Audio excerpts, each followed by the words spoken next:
Hello and welcome to our next episode of the Sherwin-Williams Pro Plus training series. I'm Dan Jaycox, the Marketing Director of Residential Repaint for Sherwin-Williams. And today we're going to be talking about making financial decisions in your business. Joining me in the conversation today, my co-host, Chris Moore, owner of Elite Business. And we're going to be talking about making those difficult business decisions and how data should be weighing in your decisions. So welcome, Chris. Really excited to have you with us today. And please tell me a little bit more about you and Elite Business Advisors for our people on the call today. Absolutely, Dan. Thanks for having me. I always love doing these things with you guys. So I appreciate you having me on here. I got started actually in the painting industry when I was 19 years old. Uh, I'll keep this brief, but just to kind of give some context on where I'm going to share information from here today with everybody. I started with a company called Student Painters when I was 19 years old in college. Ended up spending over a decade in the painting industry. I spent 7 years with Student Painters, actually. Started as the internship and then ended up running our St. Louis, Southern Illinois, Kansas division. Ended up leaving to start my own painting company here in the St. Louis area. Knew that I wanted to get into Nice. coaching, consulting, mentoring down the road. And so in 2018, started Elite Business Advisors. And so now we exclusively coach painting contractors all over North America in their business, kind of get work from where they're at to where they want to be at in their business, right? Kind of in all areas of business. And it's cool because our entire team is all ran and managed a painting company. And I Mm-hmm. just kind of share all of this again for perspective to understand like we get to benchmark companies all over the continent, right? To Yeah. bring all this information to everybody here today, right? So it's not just what we share and what we advise with our clients, but we get to see a lot of what's worked well and what hasn't worked well over the last 7 years, and kind of bring that here to you guys today. No, we appreciate that, Chris. It's Yeah. really going to help us in sharing your industry knowledge, sharing the parts that it's not just one market that you work out of. So I think understanding that and seeing that is going to be helpful for all of our listeners all across the US today and Canada. Yeah. So what I want to do before we get started here, just as a reminder for everyone on the webinar today, this portion that Chris and I are going through is pre-recorded. Now, however, please join in and put some questions in the chat because after this recorded session, the second half of our webinar, we're going to be joining you live to answer any of the questions in the chat, as well as anything else that really you're thinking about or hoping to get answered from us today. So with that, Chris, I think, let's just jump right in. Let's And do it. jumping in, I really think it's fair to say that, the desire to grow your painting business sometimes, leads to rush decisions, maybe even some unintended consequences. But I think most importantly, at times it can feel really, really daunting. So I'm looking forward to sharing some of those key metrics, and talking about them with you today, and really opening it up to see how this can lead to the success in the business of the people listening. So are you up for it, Chris? You feeling good? Let's do it. Let's do it, All right. man. I've always said the worst business decisions get made in times of desperation. So I love what you said in that. So let's do it. Here we go. All right. So I think, as I travel around, keep communicating with customers, something that's coming up more recently than in years past is this idea of job costing. And what I'm hearing, some companies are doing it. They're incorporating it into their job closings, and the process of how they go out every day. But others, they're not there yet. So how do you feel about job costing? And is it important as you coach other painting companies? Yeah. So this is going to be a fun conversation. This is one of my favorite things to talk about. For me personally, Dan, job costing is the most foundational thing you need to be doing in your business. It is, in my opinion, like the most important thing, truthfully, to be doing Hmm. outside of putting paint on walls, right? Just because my good friend Nick Slavic, which many people on here probably heard Nick speak somewhere before, always says job costing leads you down a path of 16 more questions about your business, right? Hmm. And having an understanding of that, because again, what we find is, there's kind of two paths into the industry. You're either a craftsperson turned business owner, or you are a business minded person coming in learning the craft second, which is kind of where I fell into, again, coming in that student painters world. But understanding that like it's about making money.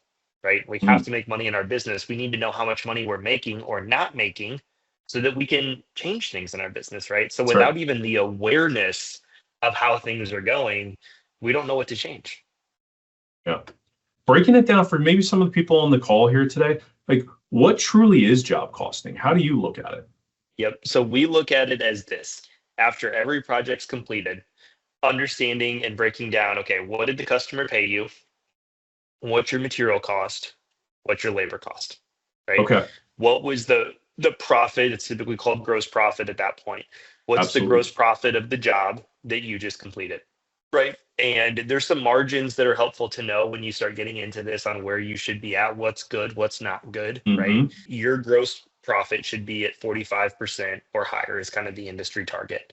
Okay. I will say with the caveat, if you're using an exclusively sub model, 40% sometimes is a little bit more of the industry average there.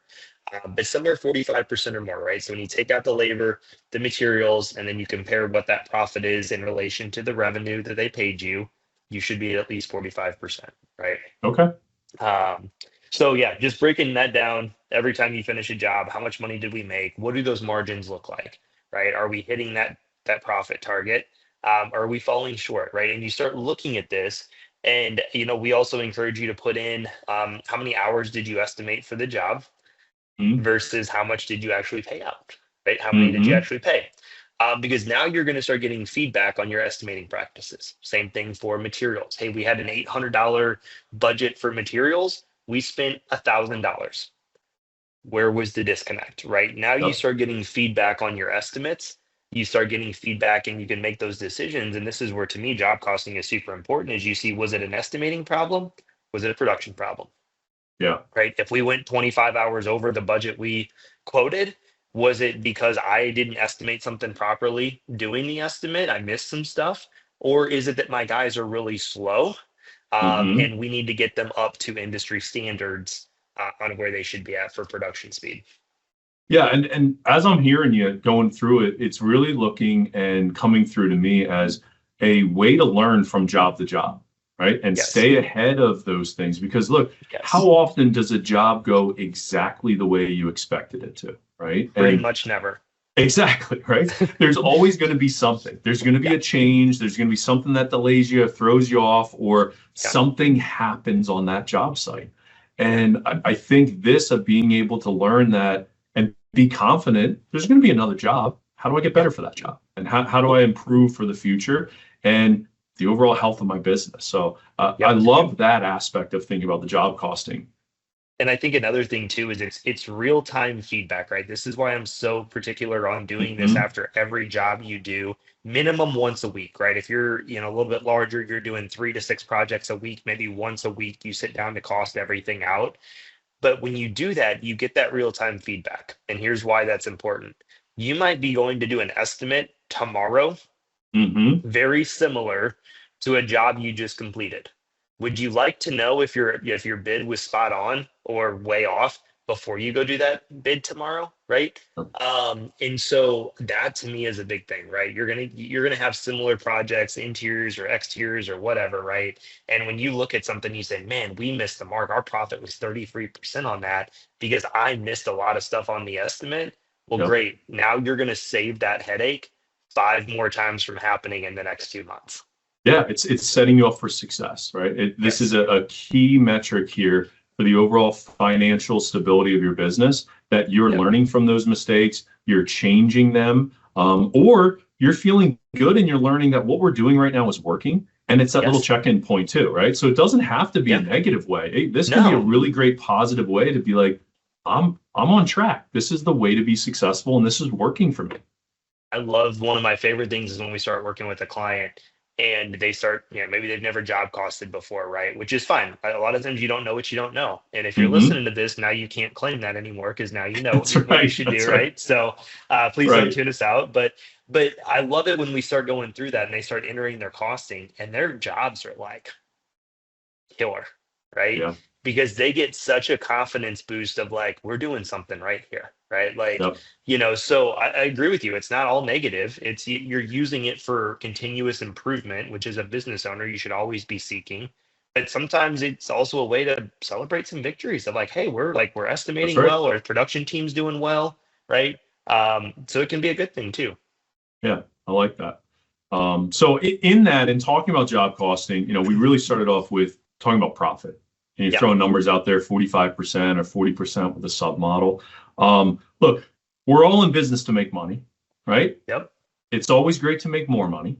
Yep. And, what are ways that you and elite business advisors look to? What data points do you kind of key in on and really hone in on ways to find ways to insert more profit into those jobs when you can? Yep. Like, what are those metrics for you?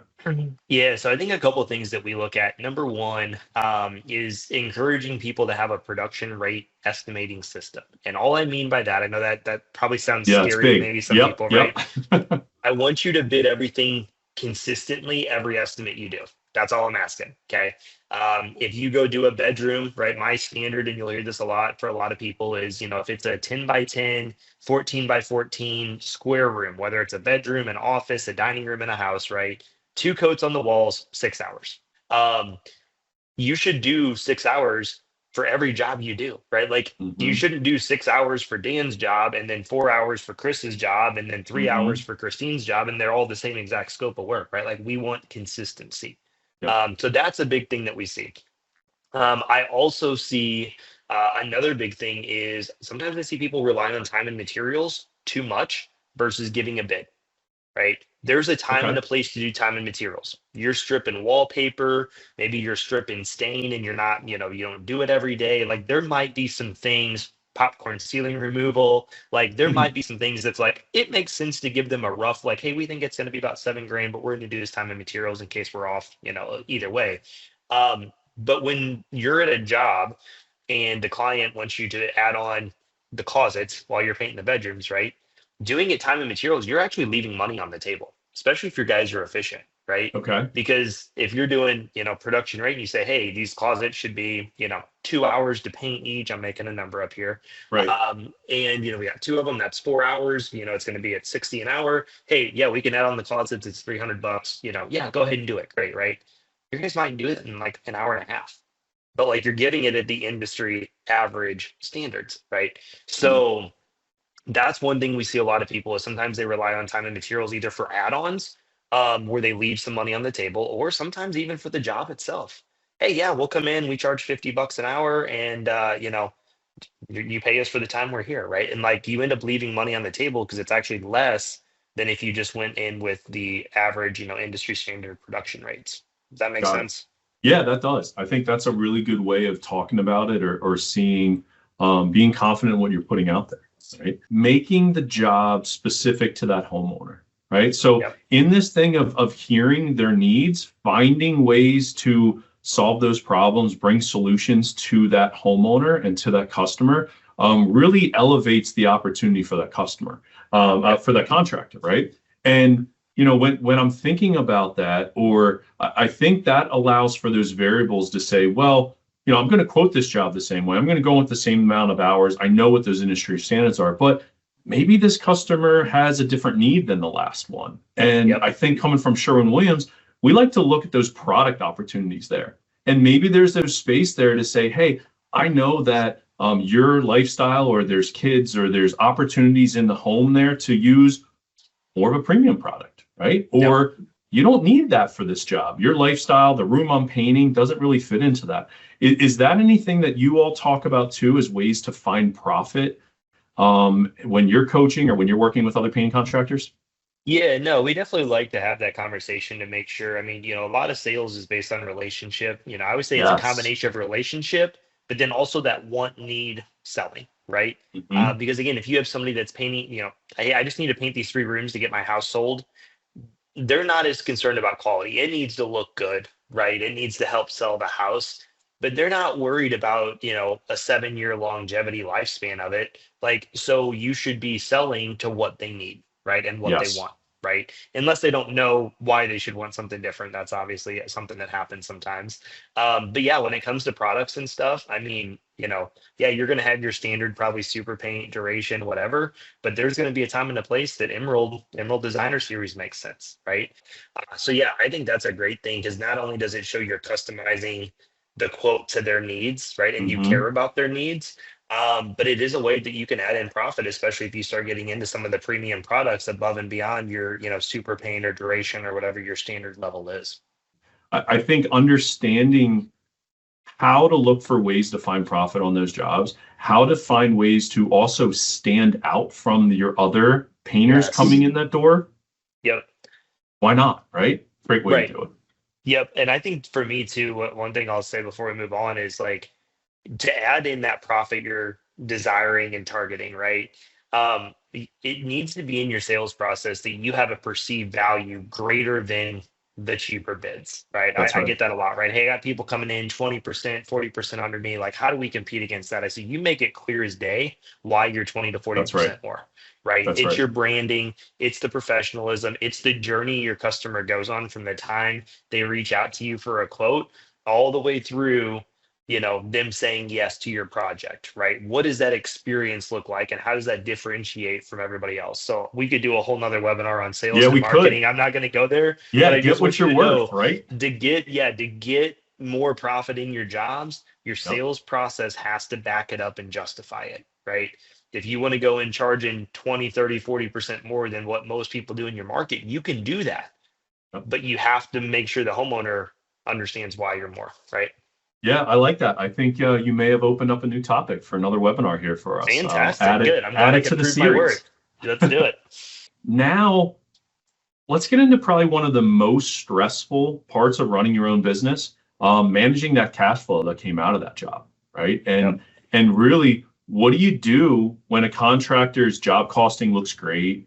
The job went the way they thought it was going to, but here comes payday or here comes the end of the month, and they just can't figure out where that money is ultimately going, right? And like managing Yep. that cash flow. So what are things you do? What are things that you talk about from a coaching Yeah. aspect with elite business advisors? So that never happens, Dan. I don't know what you're No, talking about. never. I think for us, one of the most common things that we see is when people start job costing, right? And they have that situation, we don't know where our money's going, right? And they start costing, or they'll maybe they even do some costing and they look job by job and they're like, man, Chris, our margins are constantly 55%. We don't know why we can't get ahead, right?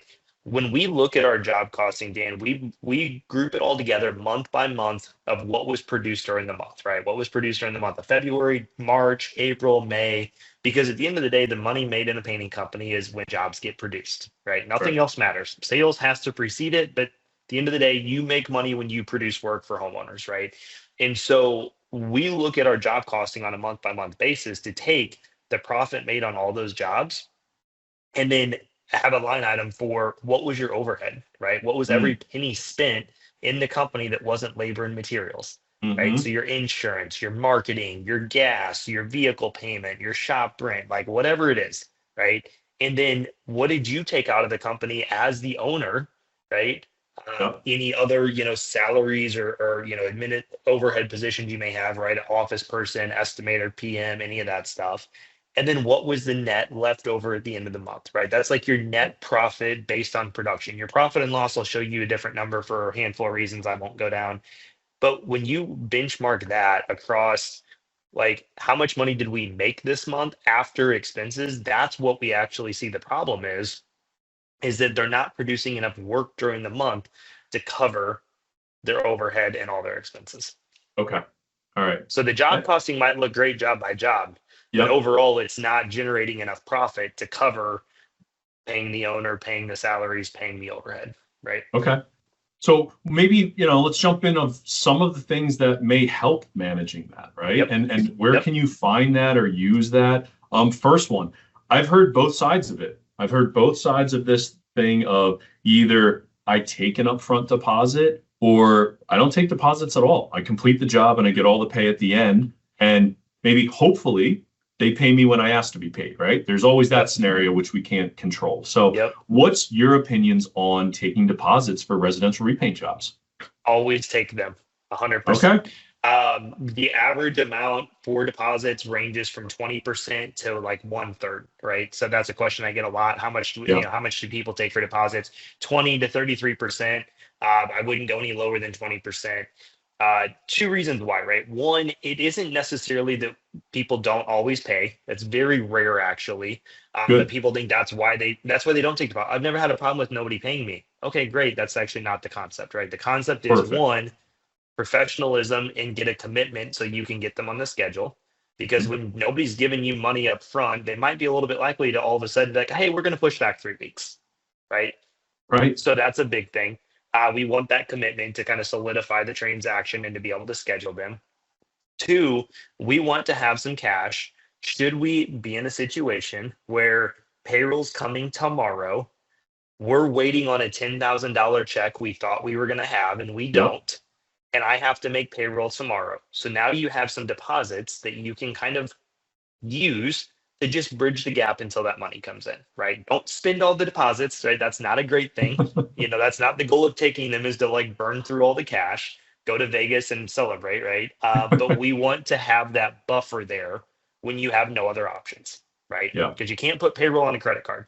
I've had people Right. try it. It doesn't work, right? So having that cash can just help kind of bridge that gap in those stressful situations. Okay. And something you said there, kind of picked up for me was this, you don't spend it all, right? Like don't use it, don't put it on there, don't spend it. I think, leading into my next question for you is, I think even in personal finances, people talk about having multiple accounts. Is that the same in running a painting business? What do you think about multiple accounts and keeping an eye, if you will, on those different funds, so it doesn't just feel like, wow, I've got a really big account and then it's all gone, right? Like, how do you manage that? I think one of the best systems, as you said, for both personal, but especially I translated into business, is having, at least 3 accounts, if not a fourth. Okay. You got your main operating checking account, right, where everything goes in and out of, and then have an account for your deposits that you put aside in that account until you guys start the job, or the job's done, or maybe you got a big material purchase and you use the deposit to pay for that, whatever, right? So Right. don't touch it until something's started. You have a tax account, a tax savings account, where you put a percentage of your monthly production in every month to pay your estimated quarterly payments, into the year tax bill. Anything left over is your refund, right? And then some people will even go as far, when things are going well financially, they'll have something called the profit account, where they maybe put it, again, another percentage of revenue every month into that account. It's kind of the bonus for the owner every quarter. There's a lot of systems you can follow. I recommend taking half of the money out in that account every quarter as the bonus. It'll compound as time goes on. And that's kind of your bonus for being, the business owner on top of your normal salary and stuff. I like that. And I think, as we're doing this, people listening today, this is something that they could take away and do today, right? Yep. They could say, all right, maybe I have everything coming into one account. Maybe it's stressful for me kind of seeing the ebbs and flows that are in there. And, if I caught it, it was having 3 to 4 accounts, maybe an operating checking account for what main movement of money is coming in. You've got a deposit. You've got one that really you're pulling aside for taxes, so you don't get surprised at the end of that year. And then, hey, a profit one that may make you feel good about what you're doing, or may turn into something that you use to celebrate the end of that year, or do something different with it, a trip, something with the family, whatever it is that's a driver in your business. So I really like that. That's a great way of thinking about it. For sure. Another one that comes up with me is I hear a lot about business lines of credit. And I think, people look at it as some of them worried, right? Taking out credit, taking out, like that's a space, that's a mindset with it. But how do you coach it, or what do you talk about in lines of credit? I recommend having access to one for sure. It's a great fallback. It's a great situation. I won't go deep down this just for sake of time, but there's kind of 2 types of lines of credit you can have that exist out there. One is a interest on the open balance, right? You can kind of take money from it. You can pay it back. You can reborrow against it. It's just kind of a fluid moving line of credit. Those are the best ones to have, because you're only paying interest on what's outstanding. And as you pay it back, you can draw against it if you need to, again, et cetera. There are some other ones out there that it's more of like a loan. They call it a line of credit, but it's more like a loan. Hey, we'll give you 20,000, but it's on a 12-month term, and they wrap all the fees into it to where there's no benefit in paying it back early. Like you're Okay. paying for the fees into it. Those are of course easier to get Hmm. because of the nature of them. But I don't love them just because Okay. when you take the money, you can't pay it back in 2 weeks, and you're going to pay all those fees, right? So I like trying to have the interest one. So I'm a big fan of lines of credit, Dan. So what I've been learning, right? Learning a lot from you in the few short months we've known each other, but Yeah. even more so today. This approach of getting up each morning and just going as fast as you can to make as much money as you can without a plan, without structure. It's not sustainable. We talk about how many businesses close up in the first year or two. And really, when you go out with that approach, you're moving closer to failure in your business a lot of times, right? So in Yep. keeping that in mind, last question here, what are some of the ways that you can use data points to plan for financial success in your business? Yep. So one of my favorite things to do with people, as I mentioned earlier, right? A lot of the problem is not always the margins that they're having on their jobs, but it's the amount of work they're getting done each month, right? And so we try to boil this down very simply to our clients to understand and actually kind of do the numbers backwards, to help Okay. them figure out what is their minimum monthly production goal, right?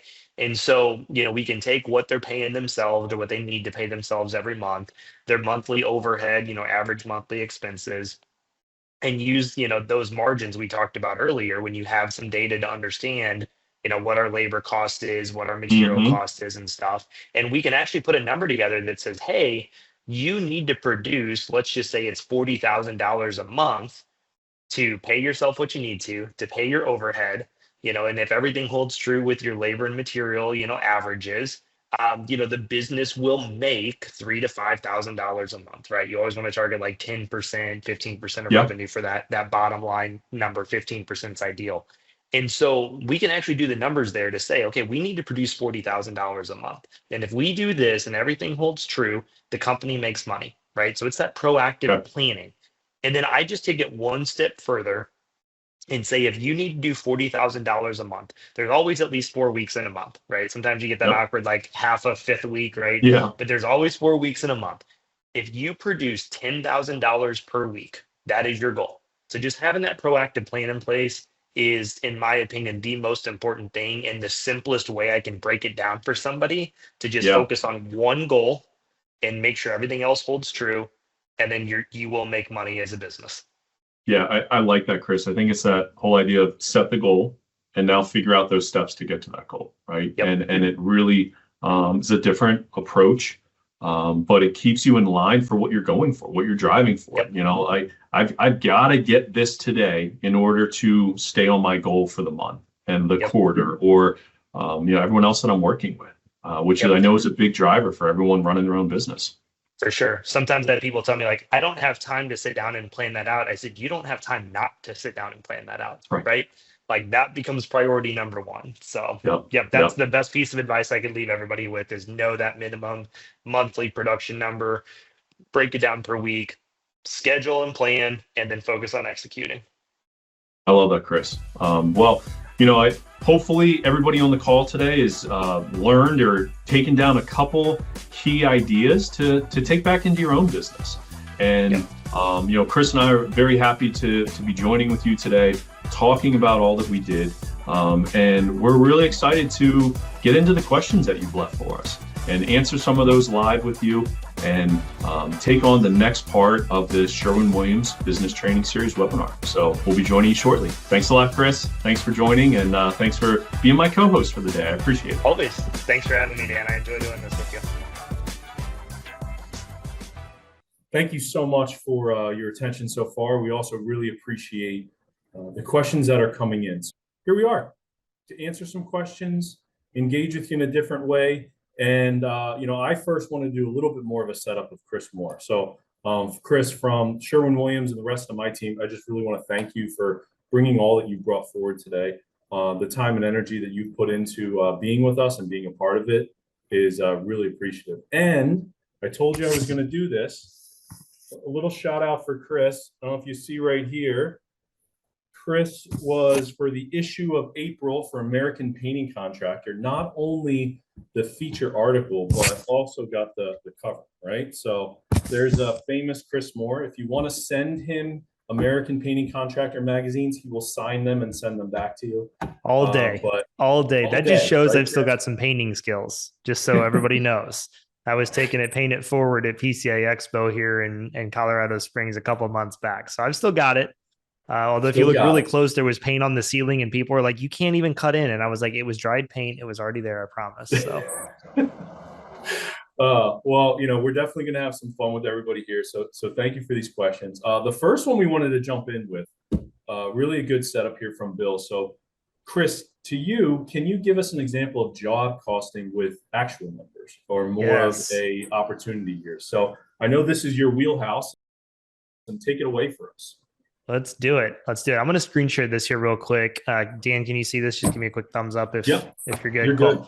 good. This is why we love having Q&As roll in as we're going through this, because in the time we saw Bill's question, I was like, cool, let me hop on one of our clients' launch pads, screenshot their March job costing, black out the names for privacy reasons, and like, let's do this. So this is truthfully one of our clients. I won't say where they're from or any more details than that, but this is one of our clients' is actual data from the month of March that they came and put in here. And, so you can see, I mean, again, we try to keep it simple.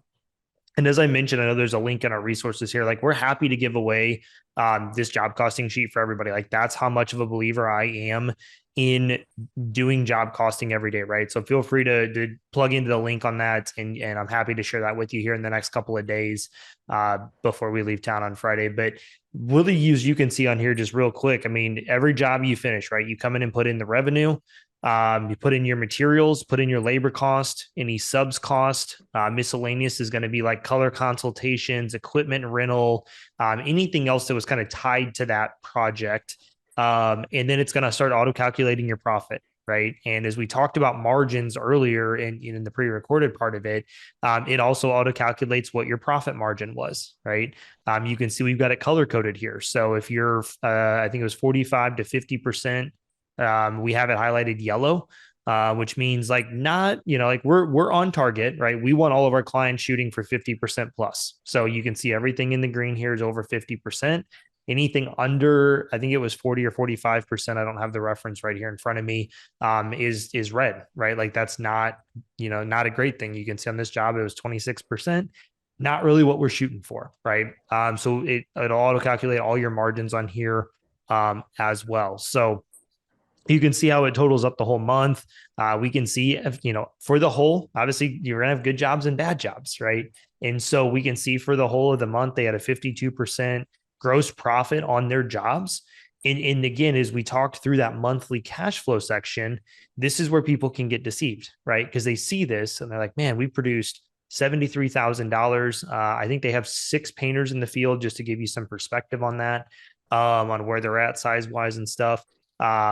But they produced 73,000, $38,000 in profit, right? I joked about like, go to Vegas. It's ironic because that's where we're on vacation this weekend. But, but then we start line iteming out, like, what does their overhead look like, right? What's every penny spent in the business that's not labor and materials? They have an office person that's 20 to 25 hours a week growing into a full-time role with them here. They don't have a production manager or anything like that. It's owner operator. Doing everything on that side of things. We do recommend, as I mentioned, the account system, doing like they do 5% goes aside to tax savings. So we've got that line item there to transfer into that account at the end of the month. You see their salary here, some additional profit distributions. So they're set up as an S corporation. I'm not going to go into the difference there, but talk later offline. And then you can see here at the bottom of it, right after everything was said and done, they had a cash flow of $7,800 this month, right?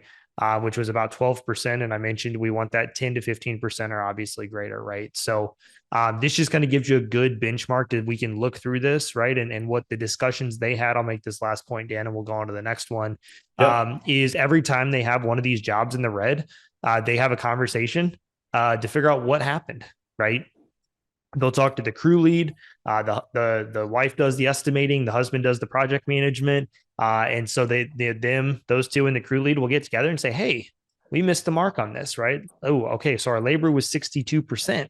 And they didn't input their estimated hours here, but usually that's an easy thing that I can look at from my point of view. But they have that conversation. Hey, our labor was 62% on it. Did we misestimate it? Was it a project management problem?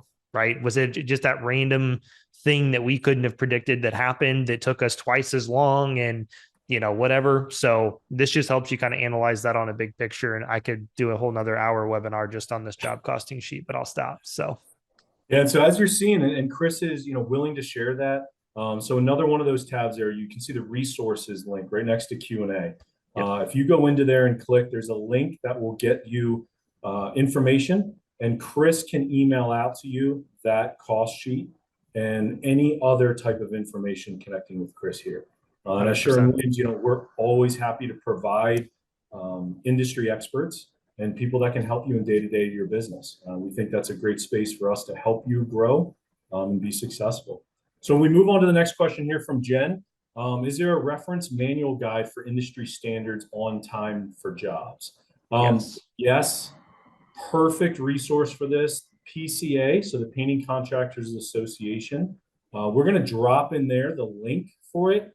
They quite literally wrote the book on industry standards when it comes to paint. And in that link, you can go in there and find all of the resources, download them, order it from them, however you want to engage, but a really great website for you to stay up with any of the industry standards. Yeah. Yeah. They've got it. Literally, they wrote the cost estimating guide for production rates. So like joking aside, they literally wrote the book on it, Dan. Yeah. And I like it. It's, setting the standard for over 140 years when you go to that link. So check it out for yourself. Another great resource for you. Moving to Ronald. Ronald asks, what is the percent used for labor rate to billing rate, Chris? And I think you kind of hit on that a little bit there. Yep. Yeah. So we want to keep it at about 40% or less. And that does include employer taxes, payroll taxes, all that fun stuff. If you are on the sub model, anywhere in the 35 to 50% range. Now, keep in mind, you typically don't want to tell your subs, hey, we're paying you 40% of the job, right? You want to tell them, hey, this job, if you accept it, is $2,400, right? But like your benchmark is going to be somewhere in that 35 to 50% range. And to me, it's a sliding scale based on how independent can they work, how closely do you got to micromanage them, that type of stuff. So, but if your employee model 40% or less, for sure. Yeah. Next one there, we'll stay in the same space before we take a little bit different one from Greg. It's what percentage of your cash flow are you putting into the accounts? Yeah, so typically it's going to vary a little bit by business, but as we talked about the different accounts, so the couple that I recommend, I mentioned the deposit account, which that's not a percentage, that's just whatever you're collecting for your deposits goes into there. But the other two are your tax savings account and your profit account.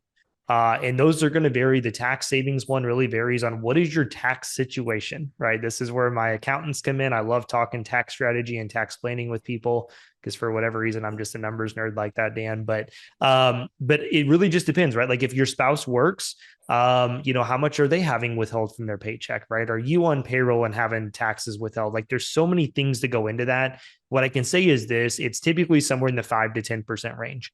If you're an owner operator, maybe one employee, you've got really high margins, right? You might want to look 15 to 20%. I remember when I started Elite Painting, it was me and two painters. I was putting 20% aside. Now, granted, it was an overshot, and that leftover was just kind of my refund at the end of the year, if you will. But I would say for most businesses, 10%. Once you're pushing over the $1 million in revenue, most people fall into the 5% for taxes.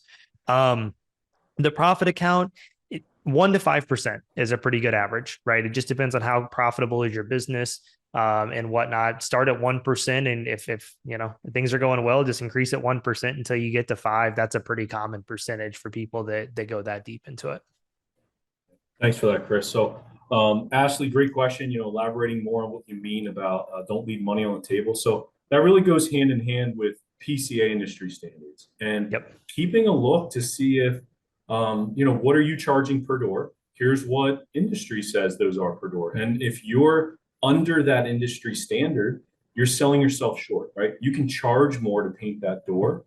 And those are good check-ins to periodically do. Those are other good things to make sure you have resources of other painting contractors that are in your area. finding ways to work well and share practices with them too, to kind of see what that is. And overall opportunities to raise that market. Yep, absolutely. I think one thing on that note, Dan, is we all tend to bid on what we can produce work at, right? Mm-hmm. And if you're on this call, if you started your own painting company, you're probably pretty proficient in your speed and quality of doing a paint job, right? And so we tend to estimate based on that. We know we can paint two sides of a door and door jamb in probably a half an hour, right? But we're going to estimate an hour and a half because that's kind of the industry standard for it, right?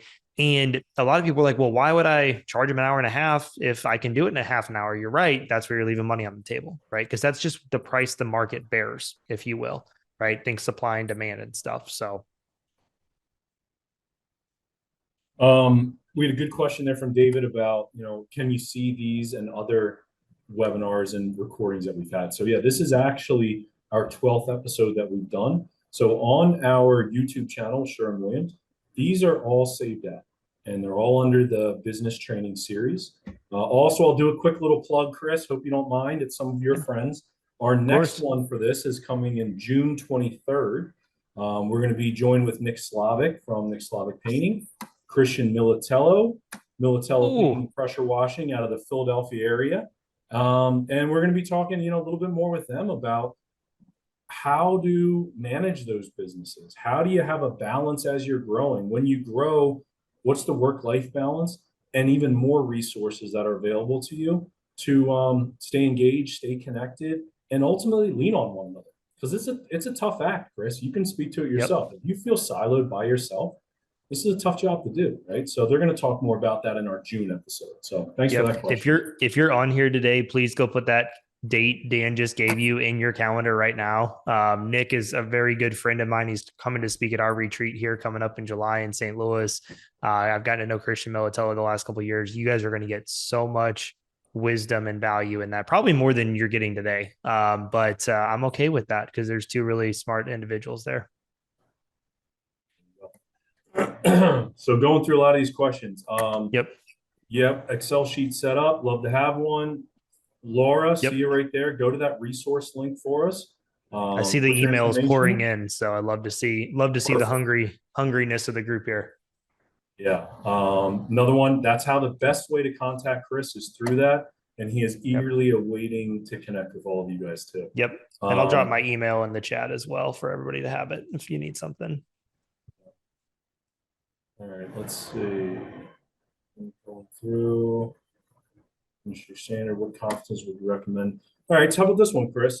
What conferences would you recommend attending to meet professionals like yourself? Well, I'll just say, you don't have to meet any other professionals. Chris is the best, right? Let's stay with Chris. Well, thanks for that, Dan. I appreciate that. It is something we do, right? I think that's a big part of we all work together. We all connect. So maybe some of the ones that you enjoy going to that could be good connection points. Yeah, absolutely. I love a lot of the PCA events. Dan, you plugged them earlier. PCA has a big expo every year in February, and then they'll have 4 smaller events. I say smaller, there's 70 to 100 people plus at them in the fall. They have an Espanol event for the Hispanic contractors. They have a Women in Paint event. They have a residential conference and a commercial conference. So they have 4 events, very specific into some different groups there. Again, you can find all that on the PCA website Dan mentioned. Dan, I'm going to do a quick shameless plug for ours, if you don't mind. We have an elite business retreat coming up in St. Louis here, July 23rd, 24th. And 25th as a VIP option. We've got about 25 tickets left as of right now, so you can find all that on our website. But that's what we do. We have 70 painting contractors here in St. Louis, downtown St. Louis. Spend 2 days. We have some of the best industry experts coming in. Like I said, Nick Slavic, Jason Paris, Matt and Maggie Kuiper, a lot of people that all run very, very well-off painting companies coming to educate. So I think just once you get into the PCA world or connect with me, you're going to start hearing about more and more events. And I think it's a great thing. Like you said, Dan, we feel like we're alone. And that's a big reason why we do our retreat every year is we want to bring people together, collaborate, learn from each other. Because guess what? Out of all the people that are on this call, I guarantee you 80%, you guys are all having the same issues. And the other 20%, you're having the same issues too. Right. So sometimes it's just good to know you're not alone on this journey. Yeah. So Chris, how do we take this one? What are some maybe guidelines? How to budget and stick to it for your business without overspending? So that Oh, idea, like, what are some strategies that you use with the other painting companies you coach? yep. So I think one thing for me is we talked earlier about working the numbers backwards, right? So we've got the break even point where you can kind of say, okay, here's the budget we have for everything we need to do, right? Recruiting, advertising, or shop rent, everything inclusive of the business, and kind of work the numbers backwards to say, okay, this is what we have to hit top line. And then the only time you're going to really start to trim that budget is if you're missing your top line revenue mark, or some of the assumptions you made in putting that together are off, right? You expect labor to be at 35% and it's up to 40%, right? Then you're going to have to figure out how to maybe make that up a little bit. I think the best thing I can say outside of like the mentality of working the numbers backwards is to do it every month, right? Like you should already be looking through your budget for May right now on what you're expecting to produce, what are your expected expenses, right? If you know your transmission's going out in a work vehicle, budget for it, right? And then review it at the end of the month. Hey, here was our plan. Here was our actuals. How far are we off here, right? And just keep it on a month by month basis. I see a lot of people make a 2025 budget. They haven't looked at it since December when they made it, and they're probably way off track, good or bad, right? Not many people are like dead on exactly what we expected 4 months later, and that's okay. That's called business. So I think every 30 days, sit down and review it, especially as things change, especially if you want to go to events or go to conferences and stuff.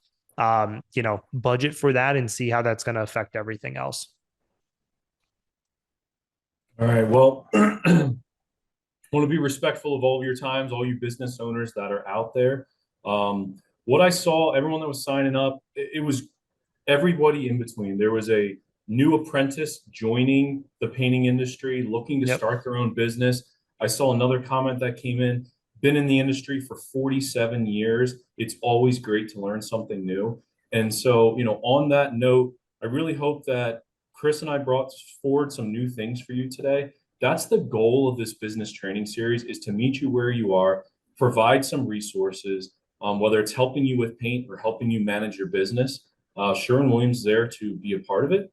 And we want to always earn your business with the value that we bring, and highlighting amazing partners like Chris Moore and a lot of other people that we can help you connect with too. So I want to thank you for your time, Chris. Love to, send it to you for some closing words, and just Absolutely. thank you again from Sherwin-Williams. No, I got to say thanks to you guys. I always love collaborating on all this stuff and being a part of this. So thank you guys for investing in us and offering this out. I'll just close with this. Like, if you're on this webinar, I applaud you because you're already like setting yourself apart from the other 90% of painting contractors in your market by just taking time to plug into the information. Don't just hop off here and just go back to normal tomorrow, right? Like, hopefully there was at least one or two nuggets, hopefully more, but at least one or two that you can take away from this, and figure out how to apply it, right? Set a date on it, figure out how to get some more education, some resources, whatever it is you need. Just take something away and put some action behind it.